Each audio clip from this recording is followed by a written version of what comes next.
मैं डॉक्टर नंदिता सिंघवी, सह आचार्य, राजकीय डूंगर महाविद्यालय बीकानेर। प्रिय विद्यार्थियों, सुप्रभातम।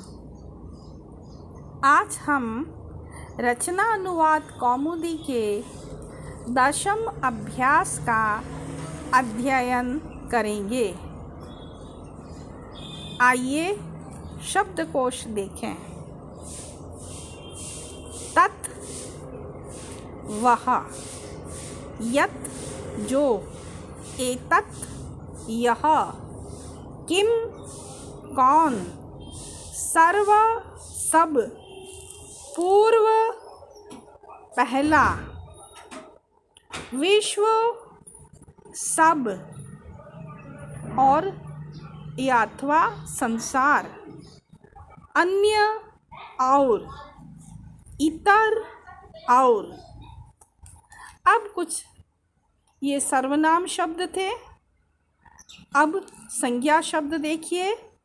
विप्रः, इंद्रः, दैत्यः, प्रभुः जिसका अर्थ है स्वामी अथवा समर्थ। इनके अलावा पितृ, पिता या पितर लोग। अब कुछ धातुएं देखिए। दा का यच्छ रूप बन जाएगा, तब होगा देना। यच्छति देता है।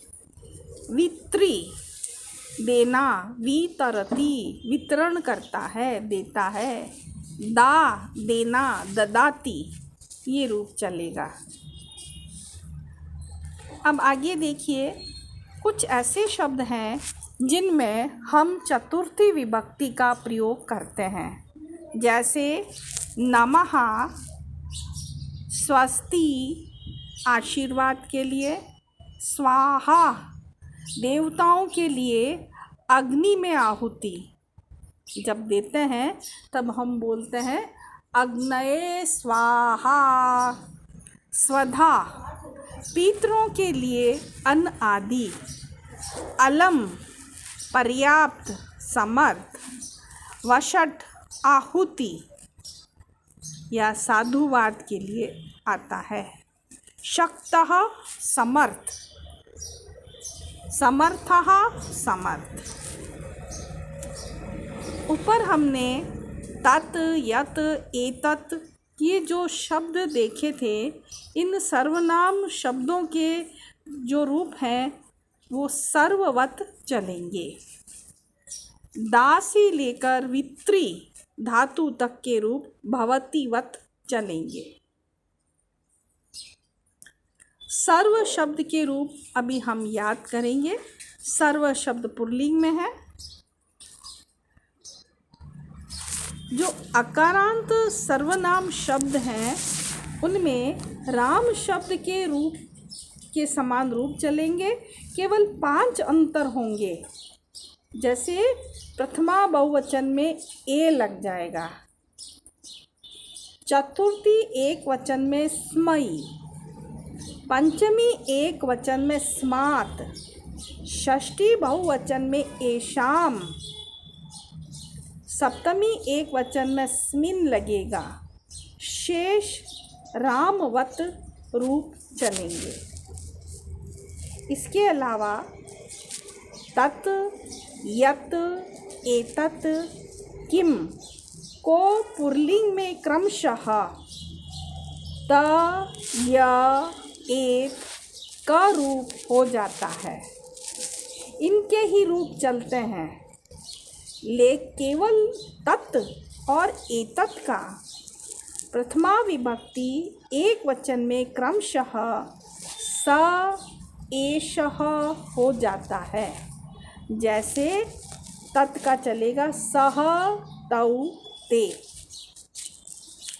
लट लकार में यच्छ धातु का यच्छति, वित्री का वितरति, दा का ददाति ये रूप चलेंगे। सर्वनाम शब्दों और विशेषण शब्दों का वही लिंग, विभक्ति और वचन होता है जो विशेष्य का होता है। जैसे कह नरः, यहाँ देखिए नरः विशेष्य अगर प्रथमा विभक्ति एक वचन का है तो जो उसका विशेषण है कह वो भी उसी में आएगा। यानी जो सर्वनाम शब्द है और विशेषण शब्द हैं वो उसी में आएंगे जो विशेष्य के होंगे। नरम तो सर्वनाम से पूर्व भी द्वितीय विभक्ति एक वचन कम लग जाएगा। केन नरेण, नरेण तृतीया विभक्ति में है तो सर्वनाम भी केन तृतीया विभक्ति में प्रयुक्त हुआ है।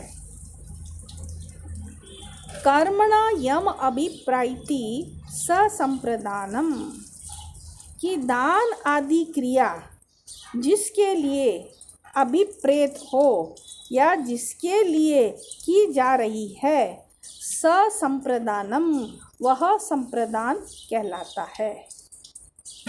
कर्मणा यम अभिप्रेति, दान आदि कर्म के द्वारा जो हमें अभिप्रेत है या जिसके लिए यह क्रिया की जा रही है सह संप्रदानम वह संप्रदान है। चतुर्थी संप्रदाने, संप्रदान कारक में चतुर्थी होती है। जैसे विप्राय धनम ददाति, विप्र के लिए धन देता है। तो धनम ददाति धन को देता है, किसके लिए देता है, कौन अभिप्रेत है, किसके लिए क्रिया की जा रही है, विप्र के लिए की जा रही है। इसलिए विप्र में चतुर्थी विभक्ति का प्रयोग किया गया है क्योंकि विप्र संप्रदान संज्ञक हो गया और हमारा सूत्र है चतुर्थी संप्रदाने, इसलिए संप्रदान में चतुर्थी विभक्ति का प्रयोग हुआ है। नमः स्वस्ति स्वाहा स्वधा अलम वषट योगाच्च, कि नमः स्वस्ति स्वाहा स्वधा अलम वषट इन शब्दों के योग में या इन शब्दों के साथ चतुर्थी विभक्ति होती है। उदाहरण के लिए गुरवे नमः, यहाँ नमः के योग में गुरु शब्द में चतुर्थी विभक्ति प्रयुक्त हुई है। शिष्याय स्वस्ति, शिष्य का कल्याण हो, तो यहाँ स्वस्ति के योग में शिष्य में चतुर्थी विभक्ति का प्रयोग हुआ है। अग्नये स्वाहा, स्वाहा के योग में अग्नि में चतुर्थी विभक्ति का प्रयोग हुआ है। पितृभ्य स्वधा, स्वधा के योग में पितृभ्य में चतुर्थी विभक्ति का प्रयोग हुआ है। इंद्राय वषट, यहाँ वषट के योग में इंद्र में चतुर्थी विभक्ति का प्रयोग हुआ है। हरि ही दैत्येभ्य अलम प्रभुः समर्थः शक्तः, वाह, कि हरि दैत्यों के लिए समर्थ है, सक्षम है। इन अर्थों में अलम, प्रभु, समर्थ, शक्त इन शब्दों के योग में दैत्य में चतुर्थी विभक्ति का प्रयोग हुआ है। संधि देखिए इको यणची, ये सूत्र कहता है कि अच्छी स्वर परे हो तो इक को यण हो जाता है, अर्थात ई को य, उ को व, री को र, री और को ल हो जाता है। जैसे प्रति प्लस एकः, यहाँ ई को य हो गया, आगे अच ए स्वर होने के कारण तो प्रत्येकः। पठतु एकः, यहाँ उ को आगे स्वर होने के कारण व हो गया तो पठतु एकः। री प्लस आ, री को र हो जाता है, पितृ प्लस आ, तो री के बाद में स्वर है तो री को र हो गया पित्रा। री प्लस आकृति, री को ल हो जाता है, आगे स्वर हो तो लाकृति ही। पर यहाँ ध्यान रखिए कि कि सवर्ण स्वर नहीं होना चाहिए, नहीं तो सवर्ण दीर्घ संधि लग जाती है।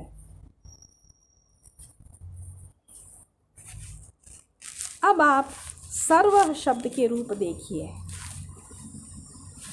पुल्लिंग शब्द है सर्वः।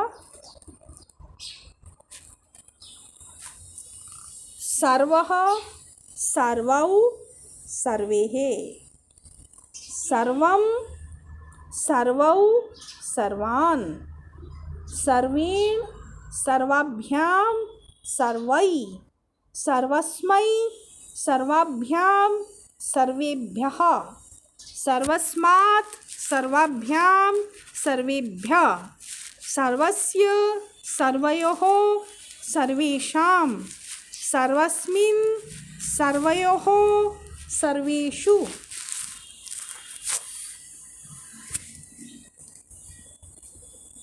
सर्वः शब्द के समान आप अन्य शब्दों के रूप भी चला सकते हैं, जैसे सह, तौ, ते।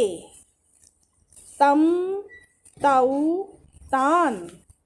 तेन, ताभ्यां, तै। तस्मै, ताभ्यां, तेभ्यः। तस्मात्, ताभ्यां, तेभ्यः। तस्य, तयोः, तेषां। तस्मिन्, तयोः, तेषु।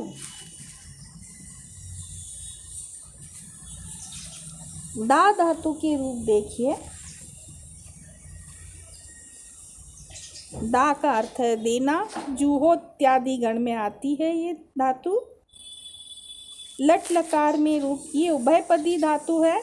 अभी हम परस्मैी पद के रूप याद करेंगे। ददाति, दत्तः, ददति।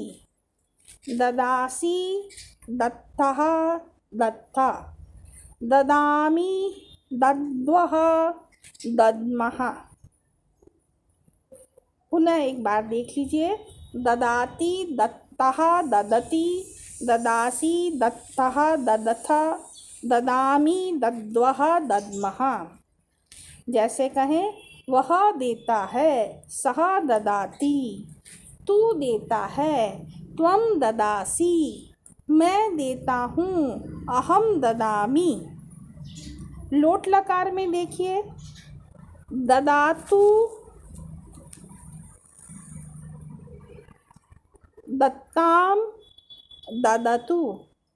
देहि, दत्तम, दत्ता। ददानि, ददाव, ददाम। जैसे मैं कहूँ तू पुस्तक दे, त्वं पुस्तकम देहि।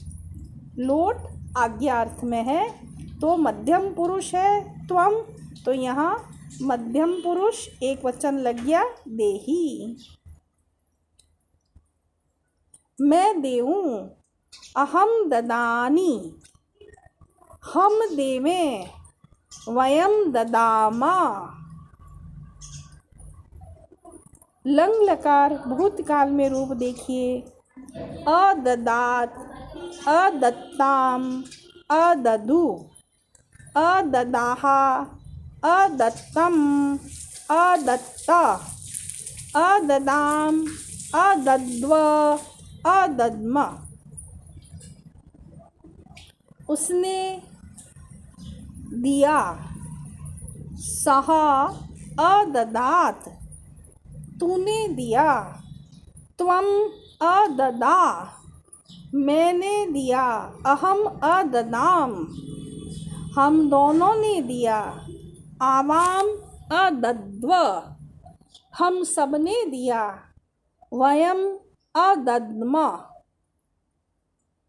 ये आप 3 रूप कंठस्थ कीजिएगा।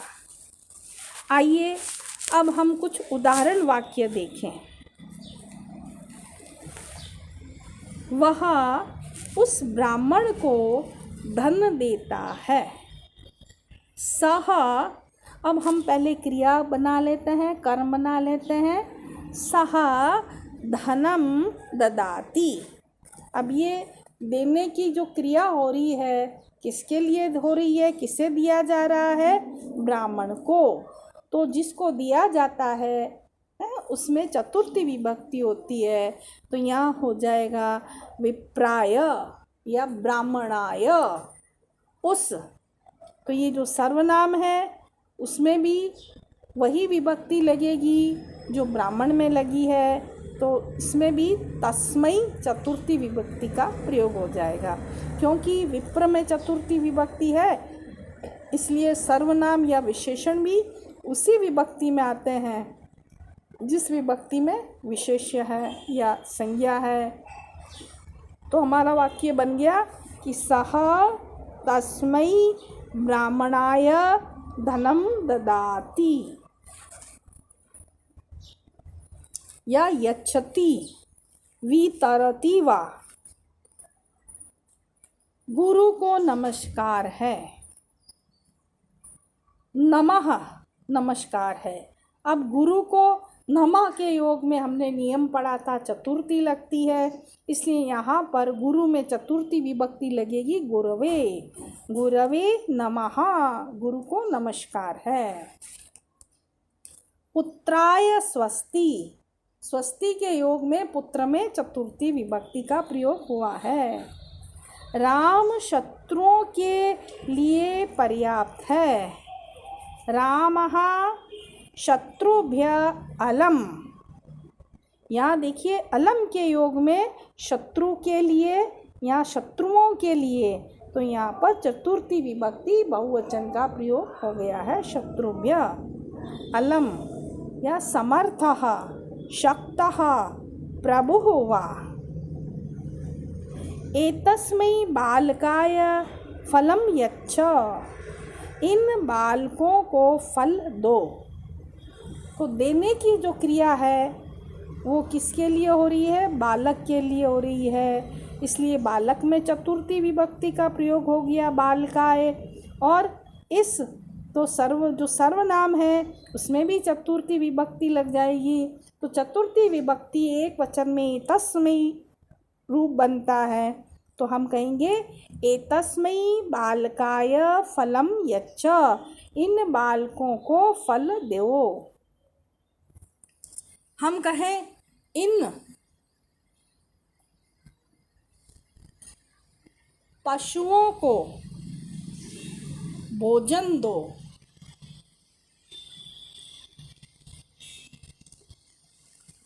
तब आप कैसे बनाएंगे, इन पशुओं को भोजन दो,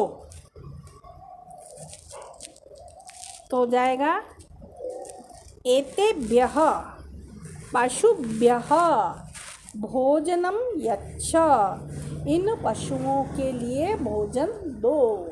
देने के योग में जिसको दिया जाता है उसमें चतुर्थी विभक्ति होती है, इसलिए पशुओं को होना तो कर्म था, लेकिन देना जिसको होता है उसमें चतुर्थी विभक्ति होती है। कर्मणा यम अभिप्रेति स संप्रदानम, कर्म के द्वारा देने की क्रिया के द्वारा जो अभिप्रेत होता है जिसको दिया जाता है उसमें चतुर्थी विभक्ति होती है, उसमें संप्रदान संज्ञा होती है। और संप्रदाने चतुर्थी, इस सूत्र से संप्रदान में चतुर्थी होती है, इसलिए पशु में चतुर्थी विभक्ति का हमने प्रयोग किया।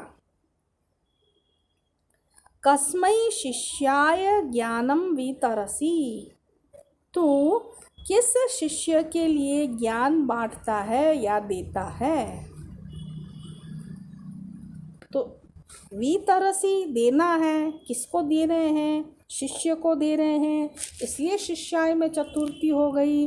और उसकी जो सर्वनाम है का, उसमें भी हमने चतुर्थी विभक्ति का प्रयोग किया और कस्मै शब्द बन गया। कस्मै शिष्याय ज्ञानम वितरसि।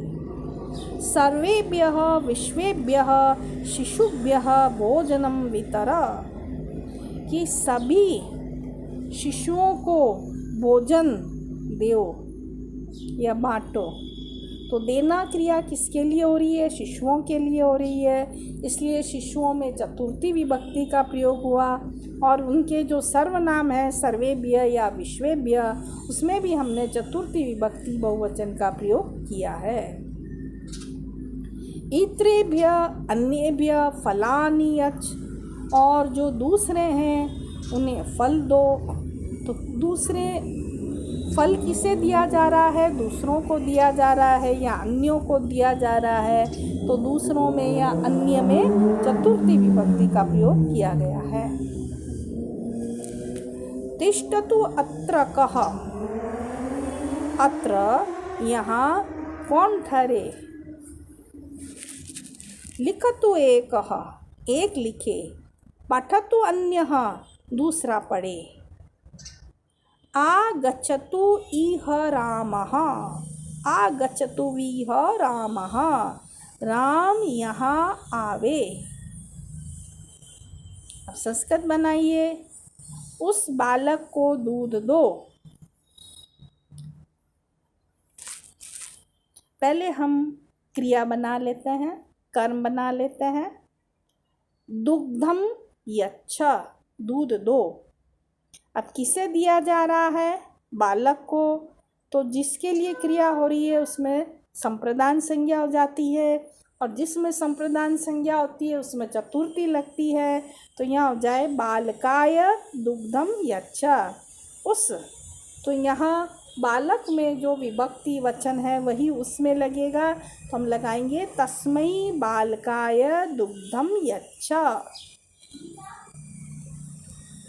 अब अन्य वाक्य आप बनाएं। एक वाक्य और देख लीजिए।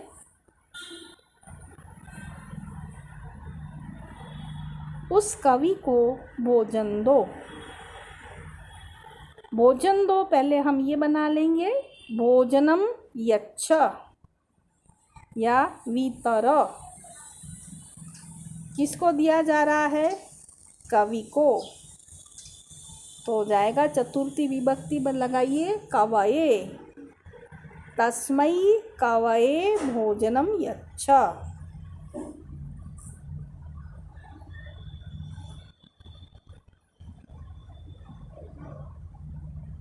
इस प्रश्न को उस छात्र से पूछो।